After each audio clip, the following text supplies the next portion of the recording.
Hello YouTube! Welcome to part 2 of my top tips to visit in Barcelona.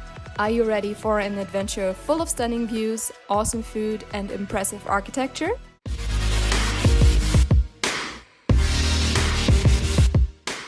A must-see and relatively cheap attraction is Park Güell, located in the northwest of the city, so you might want to take the bus or metro. It is not only a UNESCO World Heritage Site, no, you get awesome views all over the city as well. Let's start in the east of the park at this beautiful stone bridge, where you can find people drawing and making music. It feels like it's the lesser known part of the park, but there's a super nice spot to enjoy the view.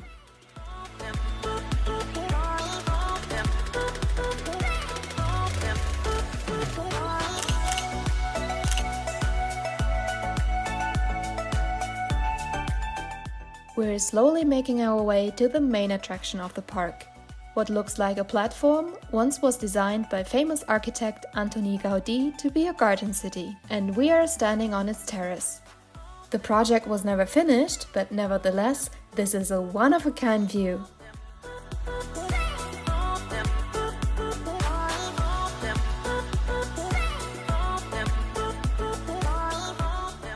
The benches are covered with thousands of small, colorful pieces of ceramics, which are said to be the forerunners of surrealism. And downstairs was supposed to be the city's market hall. How sad that the plans have never been realized.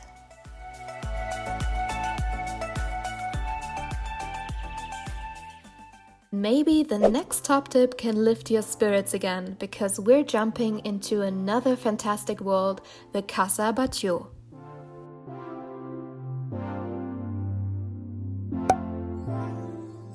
With an entry fee of 35 euros if you book online. On site it's even more. The noble family home designed by Gaudí isn't really a bargain, so you can use this clip to decide whether it's worth it for you or just enjoy this as a free guided online tour.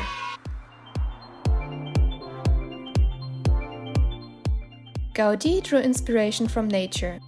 So inside you can see many curved and organic shapes on the walls, ceilings and furniture, which resemble plants and caves and add to the fantastic but somehow cozy atmosphere. An interesting feature of the house is the ventilation system. Look, you just turn this around and let fresh air from above in. Isn't that cool?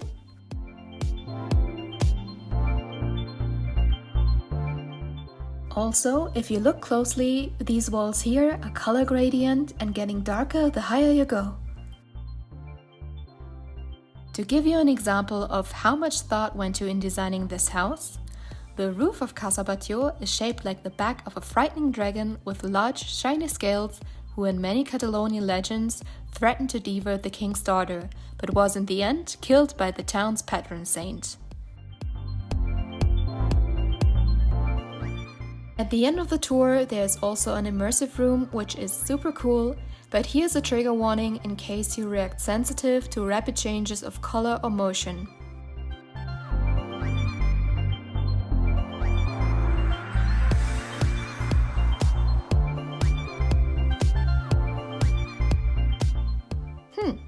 I guess there was a lot going on Gaudí's mind.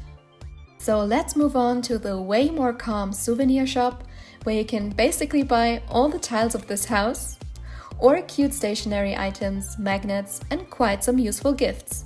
I liked it.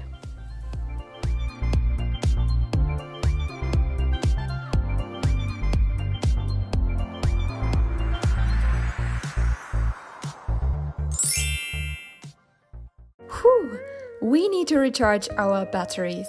Be it for breakfast or just for a quick snack, Barcelona's bakeries are super delicious. Sandwiches, sweet and savory pastries, or the typical empanadas. And this is what we're gonna try now. Covered in crunchy puff pastry, the filling of ham, cream and herbs is super juicy. And it's good! Make sure you try one of them while you're here. If you crave a real meal or are just curious about fancy decorative restaurants, you need to come to El Nacional. It is amazing. Look at how beautiful it is.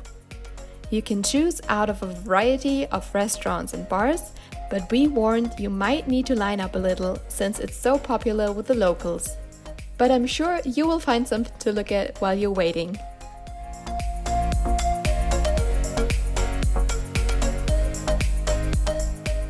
You prefer to eat in a small cozy restaurant aside from all the hustle and bustle? No worries, try La Campagna.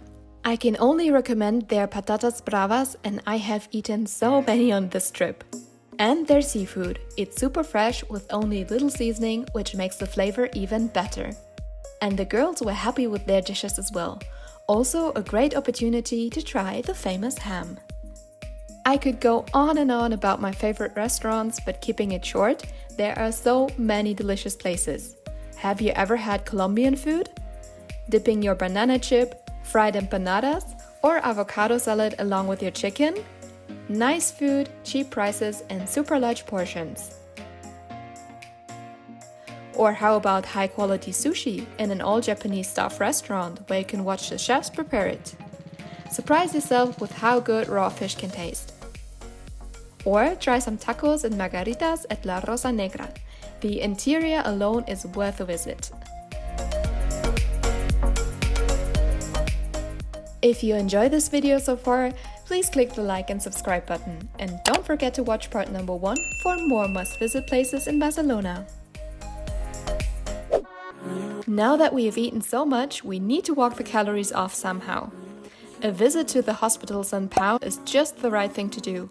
And not because of the food coma, no, because of educational reasons and because it's pretty. The modernistic complex of 30 separate hospital buildings is on the list of UNESCO World Heritage, and it's already over 100 years old.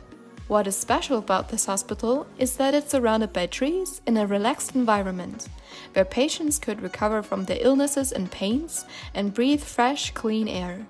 And it doesn't look like a hospital at all, which was at that time considered a novelty.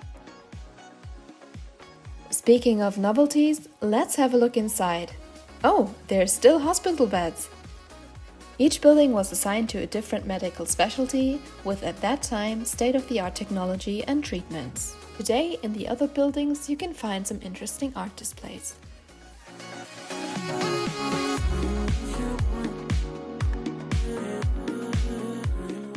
Okay, let's finish our round on the hospital grounds and have a last look at the beautiful ceilings in the main building.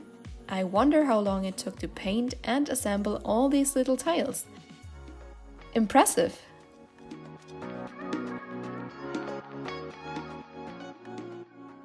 Our last stop for today is the Parc de la Ciutadella, which actually is very close to the Arc de Triomphe, if you remember that huge brick monument from the last video. Continue to walk down the passage and you will get to the main entrance of the park.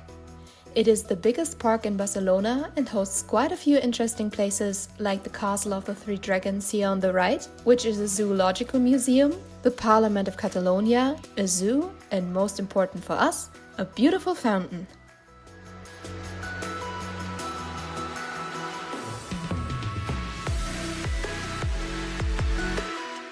The fountain was completed in 1888, just right in time for the World Expo, and modeled after the famous Trevi Fountain of Rome. Can you see the resemblance?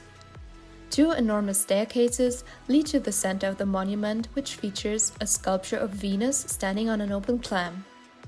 And look, this aquarium here was in operation until 1930s, which hosted the first permanent exhibition of live fish in Barcelona.